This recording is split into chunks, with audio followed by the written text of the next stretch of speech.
moving on from the sins of the son to the sins of the father. The other week, Joe Biden gave an interview to Time magazine, and I thought this would be good. I have a transcript of the interview here, and the only way I think we could do justice to this interview is if Felix reads the Biden parts, because this was comprehensively the most E1 Biden that we've seen in a while. So I mean, like, just this sort of like there are a couple big issues confronted in this interview of, like I said, the several geopolitical catastrophes that are currently unfolding on his watch. But like, let's just let's just get a little glimpse inside the Biden White House. And the other funny thing about this interview is that, like, four of his aides, including John Kirby, were in the room while the interview was being given and interject at various moments.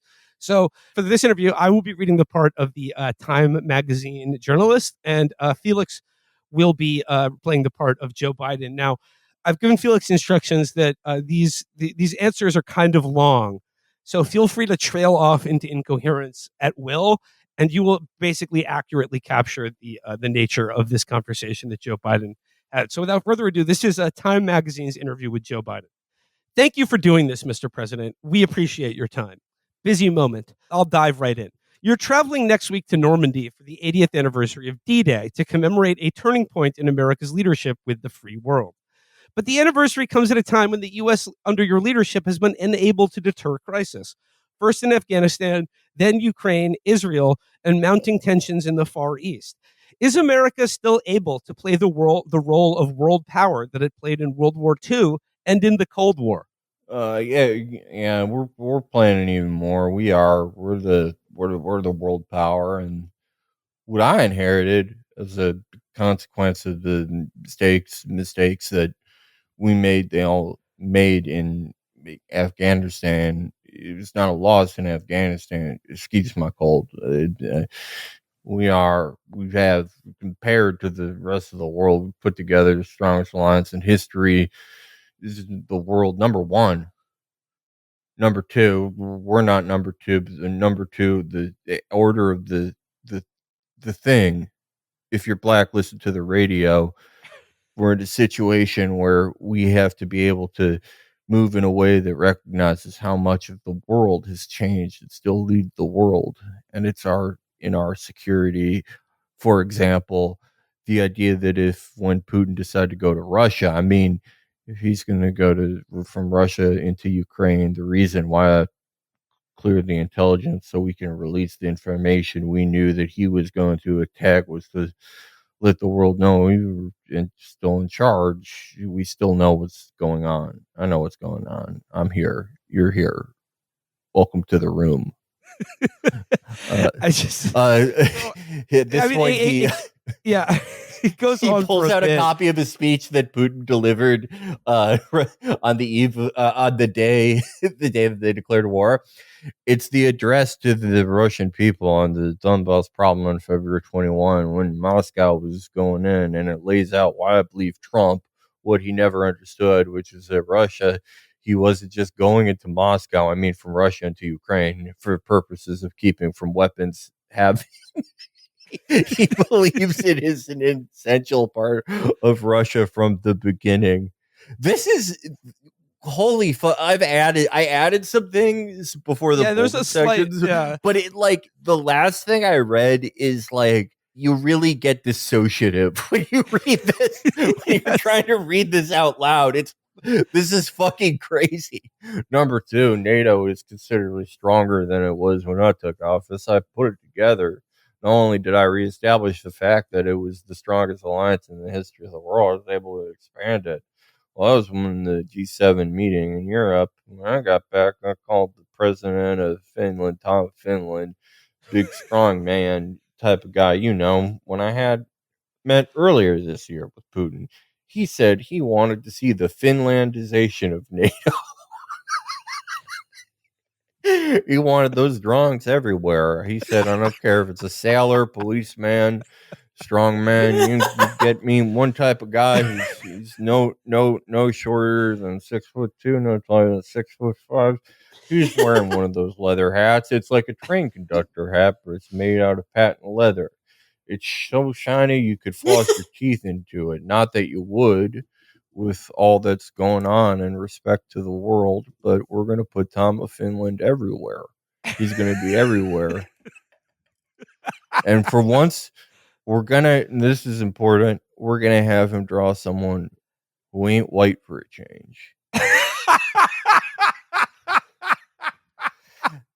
That's not how it ends, but it he just keeps talking about like in the actual transcript, he keeps talking about the Finlandization of NATO, and he doesn't explain what the fuck that means at all. It just ends. I really like this part of the interview because it's like this is very clear that they're like, okay, let's make a good case for Biden's leadership of on the world stage, and this is a good example of how it is permanently 1963, right before Kennedy got shot, in Joe Biden's brain, because like the actual quote is he said he wanted to see the Finlandization of NATO. I told him he's not going to get the Finlandization, the NATOization of Finland. And everyone, no, he said, I told him he's going to get not the Finlandization, the NATOization of Finland. And everybody thought, including you guys, thought I was crazy. So he's saying, Putin wanted to see the Tom of Finlandization of NATO, but instead he got the NATOization of Tom of Finland, and everyone thought he was crazy for saying that, including you guys. I'll never forget that week in 2022 when we were all like, there's no way that he's gonna make NATO into Finland or vice versa. He's crazy. And then he did it. I have never wished more. I wish the animus from Assassin's Creed was real. I've never wanted to like go inside someone's mind so bad. I just like, what does he mean? What does this mean? I can usually figure it out, but like the Finlandization thing is insane. If this was like, if this was 19, like not even the 80s, if this was 1995, this would be like disqualifying. Like you would be out of politics if you gave this interview. Yes. I don't know that much about Finland, except they have good schools and kids don't learn to read or go to school until they're 8. And there's a city called Espoo, which is funny to me. Other than that, and I feel like I know stuff about places, but I couldn't even venture a guess about anything related to Finland. Here's a fun Finn fact for you. Finnish is one of the only European language that is non-Indo-European in its roots. Like it is Uralgic, and the Basque language. Yeah, and the Basque language have no common antecedent. Like linguists don't know where the fuck it came from. People, I think they're making it up. Uralgia. Yeah, I like the Finnish. I mean, I don't agree with what they did in World War II. That they were not right to do that. But their general vibe, I like that they're like, hey, we're not going to do these wacky Nordic languages. We're going to throw some J's all over the place. I don't know, man. Yeah. I got to say, Brazil needs to grow up. Speak Spanish. Grow up. That's ridiculous. None of us are going to take it seriously until you do that. I'm sorry. Shut up. By the way, I looked up Finlandization. The process whereby a country is induced to favor or refrain from opposing the interests of a more powerful country, so like every small country, despite not being politically allied to it, originally with reference to the influence of the former Soviet Union on its neighbor Finland. So I guess the issue is that they didn't have a problem with the Soviet Union. Well, they did during the Winter War. I guess he means that like NATO, like they bought more jets. Maybe it's so hard to figure out. I have no idea. But that's what you're saying about it. Like he's permanently in like the very early Cold War. Yeah. It's not even like when his career the sort of like middle of his career in the late 80s when he gave us Clarence Thomas. It's like these are things that Dean Acheson talked about. It's so weird. No, but I just love that. Like this is his big like dunk. He's just like, I bet y'all thought NATO was going to get Finlandized, but in fact, it's Finland that got NATOized, and y'all thought I was crazy for saying that. I just You thought I was talking about my man's Finland? Faux. but I mean, I wanted to use this to use this interview as just like give like a brief tour through the world of atrocity. But as long as you're talking about the Russia-Ukraine war, I did want to highlight a tweet I saw this morning. That's one of the most deranged things I've ever read. Maybe you've already seen me post about it this morning, but it comes courtesy of a guy named Nicholas Drummond, whose bio lists him as a defense industry analyst and consultant specializing in land warfare, former British Army infantry officer, UK advisor to KNDS. Views expressed are my own. Now, I guess maybe I should have read this first, but like, it will not shock you to find out that this guy is a self-proclaimed British infantry officer, because here's what he says. The average age of a Ukrainian soldier is 43 years old. Good. Old men can't run away quickly, so they stand their ground, fight to the death, and then make themselves a cup of coffee. To which I have to say, I know I am really getting old when I am of the average age of a Ukrainian soldier conscript into their army. And like, I mean, and this does not augur well for the cause of Ukrainian nationalism, but like, I mean, think about how grim that is. Jesus Christ. Your biggest strength is that you have bad knees. So I can't run, so I'll have to fight and die and then make coffee. I mean, like I said, not a surprise that this guy is a British infantry officer, because he just sees everyone on the planet as potential cannon fodder. And I guess just like, is LeBron's late in career success giving people an inaccurate idea of how good 43-year-olds are? I know. They didn't make the playoffs. I know he's putting up good numbers, but this is like the opposite of the IDF with their like 18-year-old colonels. Now it's like the Ukrainians are fighting with 40-year-old guys. Is the average age? It's really fucking depressing. I mean, yeah, Anadolu, the Turkish news source, released a picture of guys who probably signed up to be like, on home defense, or maybe were even like press ganged into this, like we've seen with some people. Guys on the front lines who, at their youngest, were in their 50s. And like, just the fact that like no one in the American security state even feels like a pang of guilt over this. Like, that there was a chance to negotiate and possibly end this, and they're like, nah, let's keep this rolling forever. When has the war ever gotten worse? I see nothing but good things in sight. And now it's this. Like, the thing that they keep pointing to, even though that like they're like just fucking dipping into their country's reserve of middle-aged men, is that we're training a bunch of Ukrainians how to pilot really old F-16s in Arizona, which I want to point out, the F-16 is like, the Russians have the most data on how to shoot that down with their air defenses, more than like any other plane in the modern US arsenal. Even if we get all those Nordic countries to give them those planes, there was a whole thing. We kicked Turkey out of the F-35 program because they bought F-16s and let Russia test their air defense systems on them. So like nothing is going to nothing is going to change. It's just going to be this horrible fucking grind of attrition. And not Tony Blinken, not Biden, no one will really catch any shit from the American press for not like going to the table when they could have.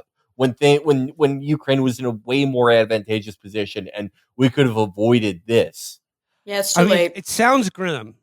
But you know what an advantage is to fighting with a Gen X army? You can't phase them because they all grew up seeing the Challenger explosion on TV, and they also drank from the hose, and they stayed out. They stayed out and played all day in the streets. They rode their bicycles and skinned their knees. So I don't think they're likely to be phased by a column of Russian heavy armor. It's not a good sign when someone is trying to justify the worst possible conditions for like a combat army by being like, yeah, but like Steve Albini, man, like it's just not a good idea. It's really bleak. Yeah. Oh man. Well, I mean, to move on from one, like I said, just one intractable disaster to another. Felix, could we go back to the transcript real quick? Yes. Yeah. All right. Hold on. Okay. Time Magazine. So, in Israel, obviously, a difficult time there. What steps are you prepared to take against Israel now that Netanyahu appears to have crossed your red line in Rafah, Mr. President? I'm not going to speak to that now because you're just going to report this before I make before. I'm in the process of talking with the Israelis right now, so I'm not going to. What does that mean? If I tell you, you'll write it. It's not time for you to write it. It's just This shit. he This did, shit's he did fire. consent to give an interview. At least he knows he's in an interview. That's good Yeah. for him. Inviting a reporter there and being I know your Game Time magazine. You can't get one over old Joe. inviting a reporter there. Oh yeah, and what? Answer your questions so you can write them down. Nice Yeah, try. sure thing. So he's amazing. Now, as long as we're talking about the Biden's red line in Rafah, what are the nature of your conversations with the Israelis right now? Have you spoken with Bibi? I've not spoken with BB since. The attack Sunday. Was it Sunday? This is at one point. Advisor Ben LeBolt says, "Yep, Sunday." I have Ugh. not. My team has. Also, like, what? Who's your team though? You're not speaking directly with him. That is a bad sign. You're like, yeah, Mary in accounting is doing it. The guy who makes the coffee, someone in the mailroom. Like, you're Ben LeBolt. the guy who's supposed to be doing it. Ben LeBall, LeVar Ball's worst son, is on the case. But Time asked him, but has he crossed your red line? I'm not going to respond to that because I'm about to make a anyway. I'm about to make an anyway. Sounds like he just shit his pants. Yeah, it is. Yeah, this is. If my 4-year-old niece responded to a question that way, we'd be like, "We need to send her to stupid school." like, this is fucking crazy. How is this not disqualifying? How this in 2002 this would be the end of your fucking career. I'm about to make anyway. That's insane. Okay, I'm about to make it. Okay, well, when he says I'm about to make anyway, and this is in the context of has Israel crossed your red line in Rafah? Well, I don't know if you've been paying attention to the news over this past weekend, but suffice to say, unspeakable atrocities are still occurring. But this time, there are news reports that they were occurring with the direct aid of U.S. Special Forces. So it's sort of like in this hostage rescue / massacre that happened over the weekend. Not only is Biden letting Netanyahu cross his red line, he's crossing it himself. He's committing what are by what our news accounts, like, I don't know, like, read for yourself, but like apparently that they use the deconflicted zone in which they were reconstructing the remnants of his aid pier to land U.S. Special Forces troops who then entered a refugee camp under the guise of a humanitarian aid truck. Think about that for a second. I mean, the old Trojan horse maneuver, which is not only cowardly, but I have to say, cannot be separated from what I think is a conscious effort to make the delivery of any aid into Gaza impossible. Because if every aid truck could just be potentially like 10 Chris Kyles waiting with itchy trigger fingers, then like delivering aid of any kind is just literally just murderous. It's just impossible. I mean, yeah, there's a good reason that is categorized as a war crime. Like, it is. It's hard to think of the U.S. stooping lower on that type of thing than when they ran sort of a bogus inoculation campaign to Oh, right, yeah, to track down Bin Laden. But yeah, this is somehow fucking worse. Yet, just the bar can always go lower for the U.S. security states. Well, back to the Time magazine interview on this. It says Time asked President Biden more broadly, from the intelligence and the evidence you've seen, either currently or in the last months, have Israeli forces committed war crimes in Gaza? The answer is it's uncertain and has been investigated by the Israelis themselves. The ICC is something that we don't recognize, but one thing is certain. people in Gaza, the Palestinians, have suffered greatly for lack of food, water, medicine, gummy bears, baseball games, ping The pong, gum in baseball cards. gum and baseball cards, Nokia N-Gage, Hawker Phoenix from 1993. And a lot of it has to do with not just to do with Israelis, but what Hamas is doing in Israel as we speak. Hamas is intimidating the population. I went over there right after that attack on the Israelis. What they did exceeded everything we've ever seen. And I've seen a lot. Tying mothers and daughters together with rope and pouring kerosene on it and burning them to death. That kind of thing, attempting to intimidate, and it is dastardly. It's saying dastardly. It's like they're tying mothers and daughters to train tracks and Train tracks, yeah. twirling their mustache. Yeah. Like it's like Biden loves these like completely debunked things that like even the Israelis admit are fake, but like using that language to describe it, like he goes to Auschwitz and he's like, "This is so mischievous." This is Hitler was such a rascal. this is a testament to man's mischief to man. We believe there are those who are still alive. I met all the families, but we don't have final proof on who's alive and who's not alive. And by the way, I've been calling we should have a ceasefire, period. And to get those hostages, that's the main reason why we push. Both the Israelis desperately want a ceasefire in order to get the hostages home, and it's a way to begin to break the momentum. And that's why we're pushed so hard. And is our intelligence chief in? Where is he now? John Kirby interjects at this point and says, "He is back, sir. He was just over in Europe, in Brussels, over the weekend." And then Time says, "And whose fault is that the deal, the ceasefire for hostages, has not been consummated? Is it Hamas or Israel or both?"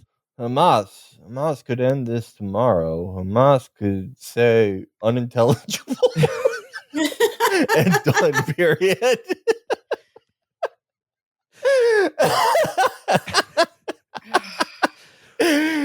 and but the last offer Israel made was very generous in terms of who they'd be willing to release and what they'd give in return, etc.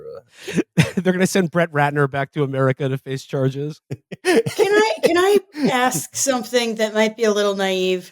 Why is John Kirby here in the room with him?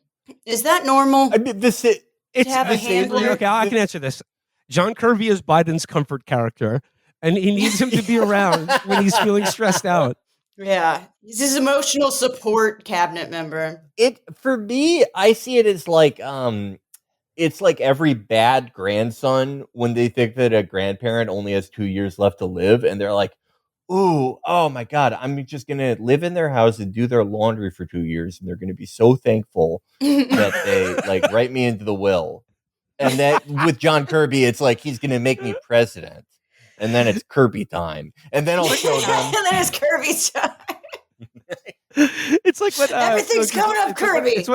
It's like what Alex said, that the best moment in a NEET's life is when grandma slips and falls on the stairs, and then you can be like, "Don't have to be employed for the next 10 years. I'm on full-time grandma duty." Yeah, exactly. The neat thing where you're like, "Oh yeah, I'd love to get a job, but I'm just taking care of grandma," and they're just eating all their food, sneaking up their house with fucking pre-rolls, not doing anything, probably accelerating their fucking death. That's what John Kirby's doing. John Kirby is taking all of Biden's dogs and blowing Delta 8 into their ears to get them high. The nurse who dressed my leg wound yesterday said that I'm actually really good at being the State Department spokesman, and I don't seem nervous at all. Lingual Kirby. Yeah, I just like, again, the part at the end of the 2 questions ago where he's like, and that's why we're pushing hard for the, hey, where's our intelligence chief? That's why you need Kirby there, right? You're like, where is he? Yeah. Are you my son? Like it's just very No. it's a handler, right? Like Biden can't use the Yeah. stove or anything like at this point. Yeah. This was Yeah. like, I mean, remember, I think it was like, this was like sort of immediately after October 7th, but this was on one of Biden's trips to Israel. And he gave comments in Air Force One to the press. And there was that image of him speaking to the press looking desiccated. And like John Kirby, no, I'm sorry, Anthony Blinken was just over his shoulder, like in the airplane bathroom, just with a look of frozen horror on his face. And he was like right over his shoulder. And he knew that once Biden started talking, it would look bad for him to just interject and be like, "You can't say that," or "Stop talking, Mr. President." But yeah, I think all of the sort of the grandpa minders around him live in a state of perpetual fear and anxiety. Like for instance, that I mean, look, I understand it's an executive job. There's a lot of people who work under you. And like otherwise, I wouldn't think it's so damning, but it certainly does sound bad in the context of like, is America a world power? That the president would be like, where's our chief of intelligence? Where is he? I lost him. What's he doing? Yeah. I would do anything to like hear Blinken's internal monologue on that tarmac when he was just looking at Biden in pure horror. Like, oh, hoochie coochie man, don't like this. Looks like another long day of picking cotton. Yeah. Oh, we're gonna be breaking rocks in the yard all day. He thinks he's in the movie Life with Eddie Murphy. Returning to the Time transcript, Time magazine. You mentioned the hunger in Gaza. Some have alleged that Israel is intentionally using starvation of civilians as a method of warfare. Do you think that's the case? No, I don't think that. I think they're engaged in activity that is inappropriate. Once again, young man, inappropriate. They are not starving millions of civilians. They are engaged in behavior that is simply inappropriate. They're being naughty. Both sides, the Israelis and the Rastafarians, have to pull their pants up. No one wants to see that. They do that to show others that they're gay in prison. That's why it was invented. No, I think that is when I went over immediately after the Hamas brutal attack. I said then, and it became public. I said, don't make the same mistake we did after Bin Laden. Don't try the idea of occupying Afghanistan. Good advice. Israel. I'm sure Israel was like, all right, we're gonna invade Afghanistan right after October 7th. Wait, that's a bad idea? Okay, we're calling it off. The deal that you had nuclear arsenals in Iran that were being, in Iraq, that were being generated, simply not true. And it led to endless wars. They were not true. Don't make the mistakes we made. And they're making that mistake. I think, excuse my voice. I apologize. Okay. I apologize. Try to parse this. I dearly apologize. What the fuck? So he's saying in the context of an interview where just not even one paragraph earlier, he said he had seen videos of a mother and daughter being tied up and lit on fire. He's saying, don't make the mistake we did of believing a bunch of dumb shit and then occupying a country in an endless war that was a mistake. Sorry about my voice. Yeah. I apologize. This is so fucking, everything is degenerated so fucking bad. This would end your career if you were like, I don't know, a late night host in 1999. Like this is so fucked. This would end your career if you were a boxer. The Nevada Gaming Commission wouldn't even sanction a bout. If your pre-fight interview, you were talking like this. They wouldn't even hold this on a barge in international waters if you were giving answers like this to a fight doctor. Yeah, even Dana White would be like, all right, you can't fight. Like, this is fucking insane. I know we glossed over it a little bit earlier, but in the question about is Israel committing war crimes, Joe Biden did say we don't recognize the ICC, which is Yeah. that's pretty. I know he's saying we don't I think he's trying to say we don't recognize their judgment in this case, but of course we still recognize them. If it's a Serbian or an African warlord, but in this case, but for him to just say we don't recognize the ICC, an institution that like we literally created and maintain. Like I mean, Yeah, like God, this will be 3 elections in a row where both candidates are the only people that could lose to one another. Like both candidates are the worst fucking candidates in history for evolving reasons. And then, like, I didn't think things could get worse than last time, but I didn't think things could get worse than 2016. This could be the worst election in American history. Like, how does anyone vote in this election? How do you not just kill yourself in the booth? They should have another lever to pull for suicide booth. Yeah. If more people commit suicide, than vote, then we agree to like dissolve the country. Like, please, something like that. I will kill myself in the booth if it means that that's an option. Throw my headphones up. I'm going dumb in the booth for this one. Okay, so it says here, so this is after he says, don't make the mistakes we made. So Time Magazine says, do you have an agreement from all the other parties to this multi-part package of deals that would deliver that in Israel, in the region, other than Bibi? Is Bibi the only thing standing in the way of that? I gotta be careful because you're gonna print this before the article comes out, and I'm in the process of negotiating a lot of that. What That's not an answer. You're gonna print this before the article comes out? What does that? Hey everyone, I know that I did a whole interview with Biden, but we've decided to print it before the article comes out. You need teasers. I'm leaking. You need a preview. You need teasers. But the question asks, what the question essentially asks is like, do you have a negotiating partner in the Prime Minister of Israel, Benjamin Netanyahu? And his answer to that is, I'm in the process of negotiating that. I mean, is he doing a coup? Yeah. Yeah, he's gonna get Gans in there. He's doing a coup, but I have to be careful not to tell you that I'm doing it because you're going to print it before the article comes out. You're going to print it. I know your fucking game. All right.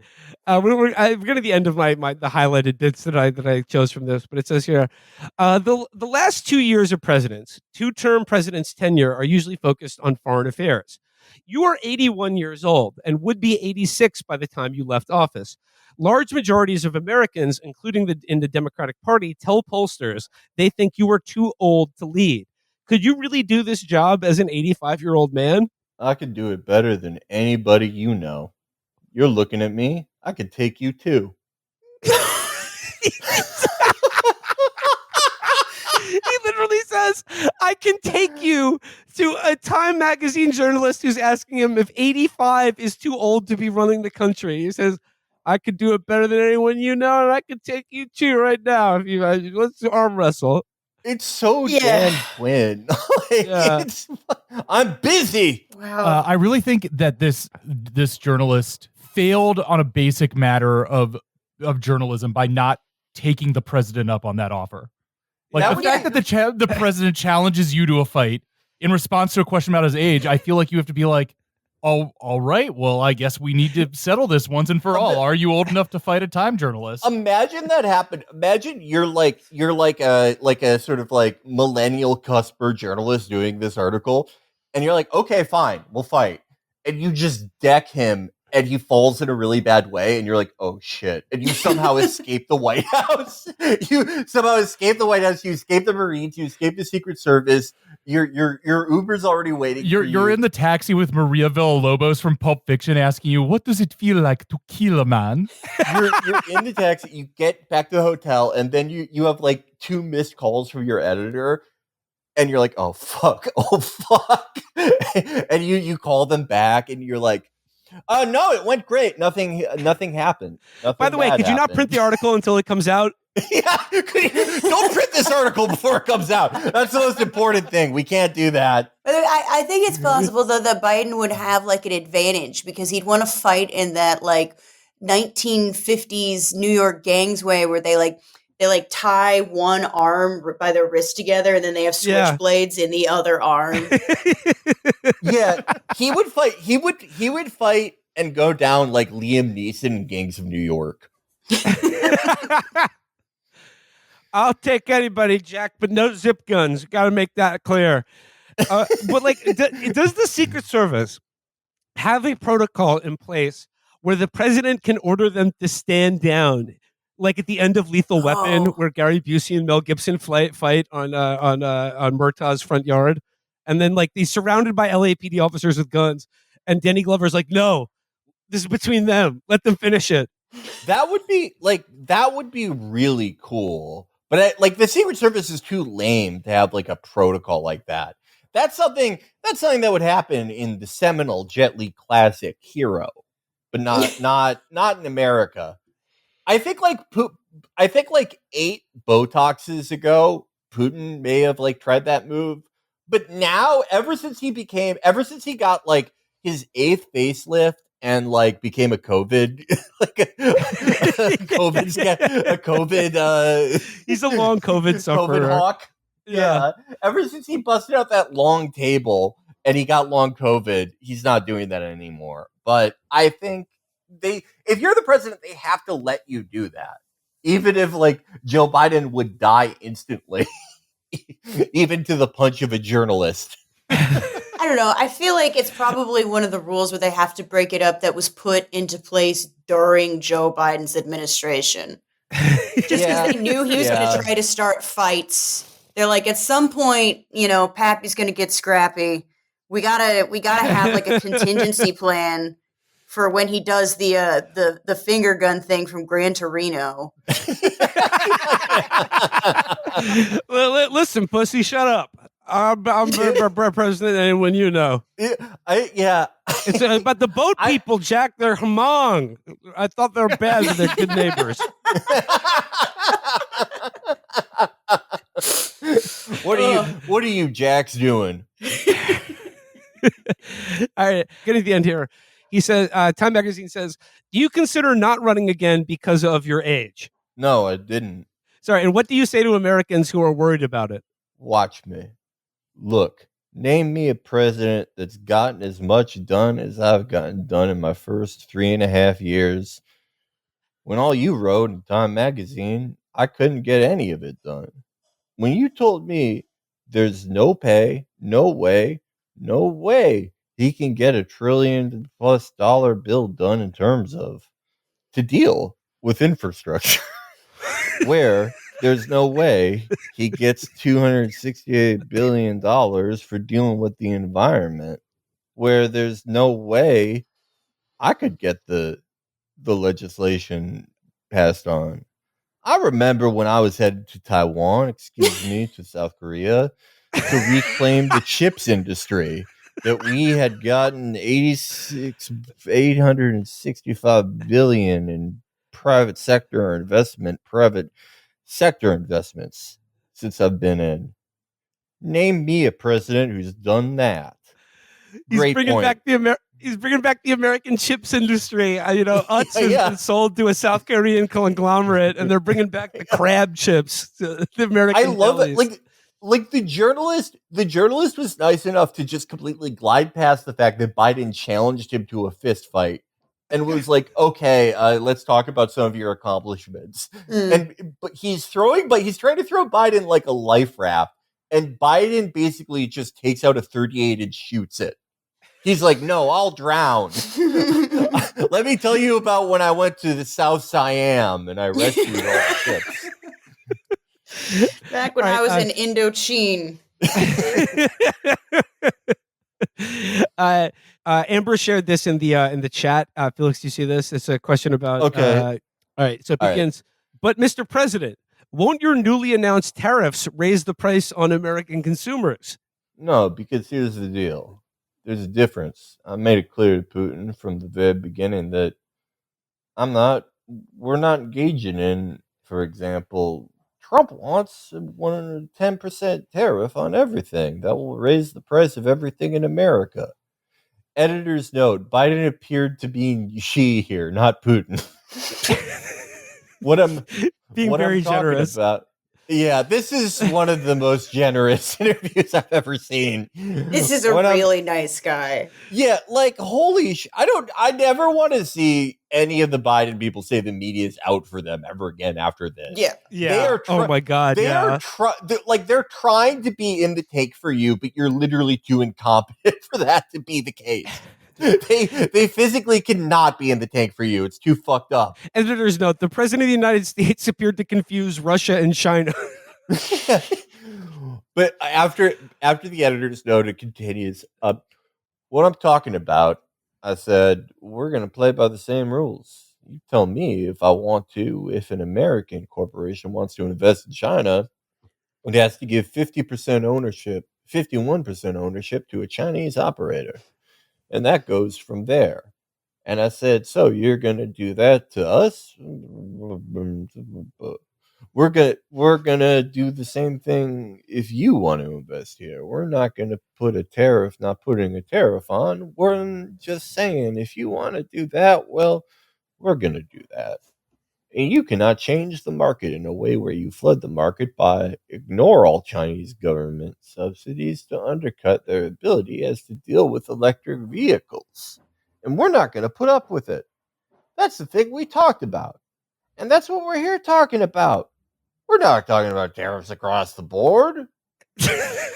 Slam dunk, posterized, backboard shattered. Yes. There's a part where they say unintelligible in there. I feel bad. I feel like this is like, this when we get the director's cut, that unintelligible will be a scene that we really wish was in the original. Oh my! I interpreted it as him just like literally saying something on it, like just making sounds, but like director's cut, like seeing how in the tank the reporter is. It could have been something insane. You're right. True. Like he might have taken it out just to save his ass. He's like, I didn't hear that. I didn't hear that. Yeah. And we know that the Chinese, they can turn into a tiger whenever they want. The thing about the celestial races, Jack, is that they love gambling. They love the number 8. They can't get enough of it. Double happiness, Jack. They can't stop gambling on electric cars. We're not going to stand for it. And I told Fu Manchu, you don't see me going over there, putting on your hat, spitting and gambling, smoking a cigarette made out of wet paper. You try to put me in the hat, I'll come around, turn that into a baseball cap. But you come over here, try to wear our hats. Well, I'll tell you what, some of you jacks may have gone over the moon and turned into a jackrabbit. But when it comes turn for our year, that's when you know that I know. Where's my wife? She's in Belgium, sir.